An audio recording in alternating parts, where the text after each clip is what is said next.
Can budget $100 lenses actually compete with ones that cost 5 times as much? Hey friends, Gary here. Welcome to today's video, and today we are going to compare 4 nifty 50 lenses for micro four thirds, put them against each other. Some are premium, some are ultra budget, and we will see which one deserves a spot in your photography toolbox.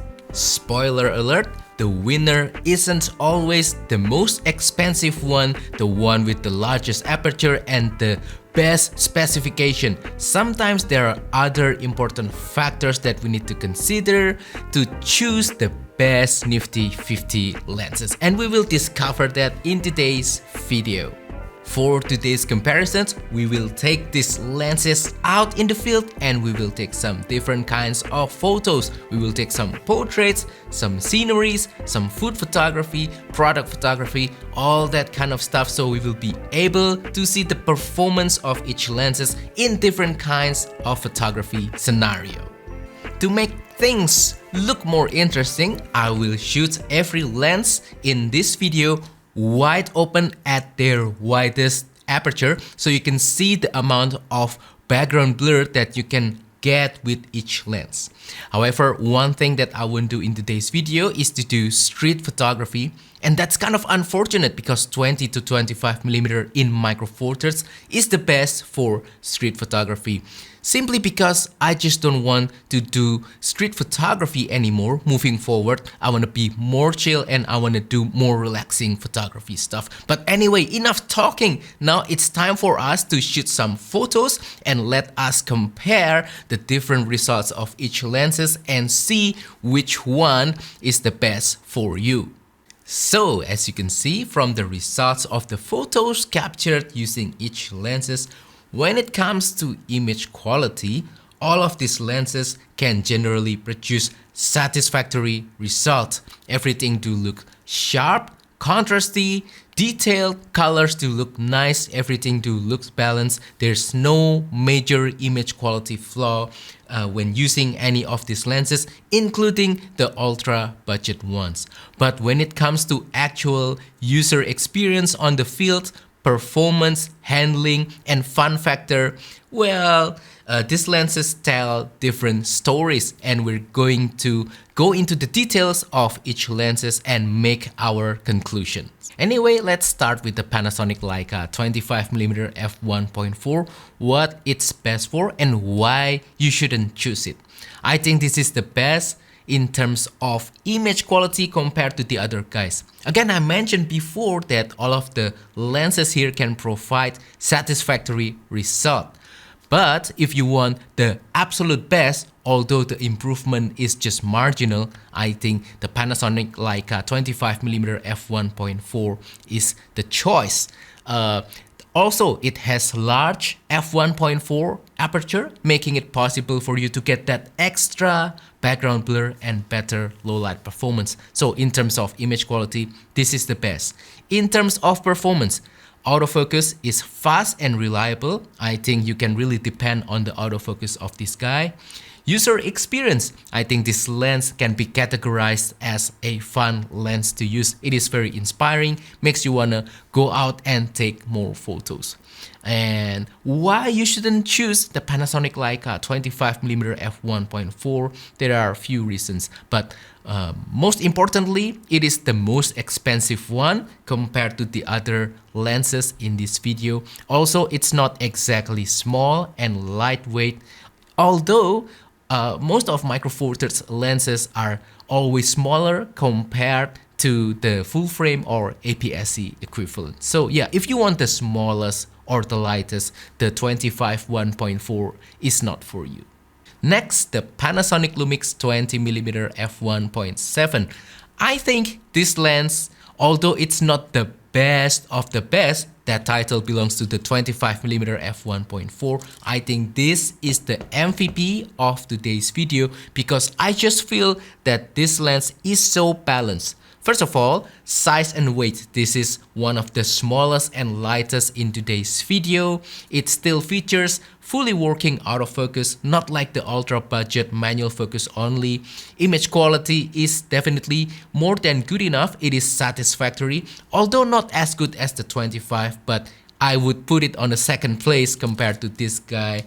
And also it is still relatively affordable, although not ultra budget. So very balanced. It got so many things right, and I just love this guy. It is also fun to use, especially when you are out in the field, especially when you are traveling. You want something again small and light. This can really be a great nifty 50 lens for travel photography.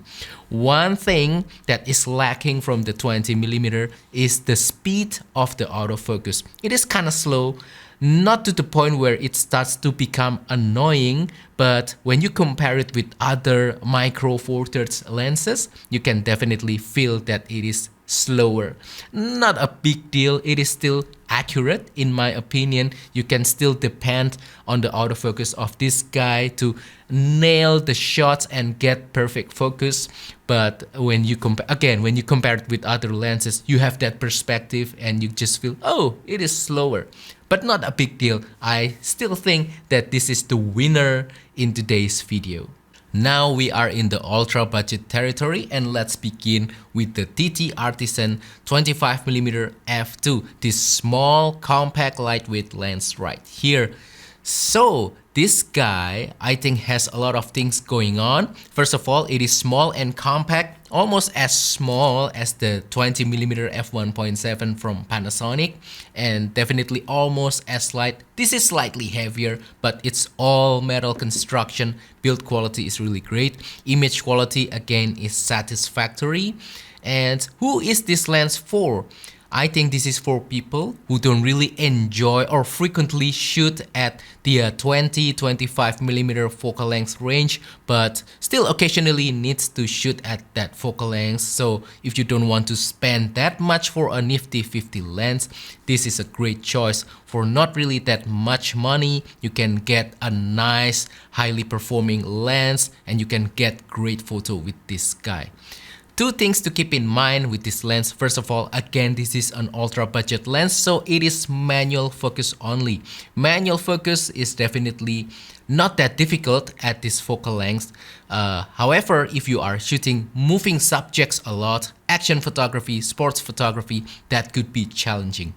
Also, wide open at f2, the performance of this lens might not be the best. Although sharpness is fine, you will definitely see a little bit less contrast. You need to stop it down probably to f2.8 for maximum contrast performance. But yeah, this is to be expected with ultra budget lens. Now the more interesting option is the TTArtisan 23mm f1.4.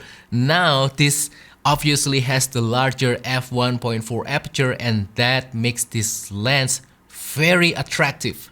So I think this is for people who are looking again for a lens that they won't use that much, but they just want to try that larger aperture at this specific nifty 50 focal length. So this is a great alternative, I think, to the Panasonic Leica 25mm f1.4, because the Panasonic Leica costs about 5 times more expensive compared to the TTArtisan 23mm. You already get the same aperture, so yeah, what a great buy. If you don't need to shoot at this focal length range frequently, but you want to experiment a little bit with this kind of large aperture thingy, then I think this is a great choice. This is again not really great because it's manual focus only, same reason with the 25mm, and also this is somewhat large, heavy, and bulky as well. It is almost the same size to the Panasonic Leica 25mm f1.4, but still a very respectable lens. Image quality, no doubt, is much better than the 25mm f2. I would say there's still a little bit lack of contrast at f1.4. You need to stop it down a little bit as usual with ultra budget lenses. But other than that, sharpness and colors, everything do look nice and balanced. So there you have it, folks. Those are my comparisons of my NIFTY 50 lenses for Micro Four Thirds. Hopefully this has been interesting, entertaining, fun, inspiring, and also useful as well. But enough about me. What about you guys? What are your favorite NIFTY 50 lenses, whether you are using Micro Four Thirds or other camera formats? Please share on the comment down below. I love to read your comments. I love to learn from you. Let's make this into a learning opportunity for all of us. But anyway, yeah, that's all for today's video. Don't forget to support my channel by liking this video, sharing this video, subscribing to my channel down below. If you want to support my work even further, consider joining my Patreon membership, or maybe check out my latest travel photography video course called Simplifying Travel Photography. Check out the affiliate links on the description down below, or use the super thanks button to make a small donation to my channel. Thank you very much. I will see you on the next video. Goodbye.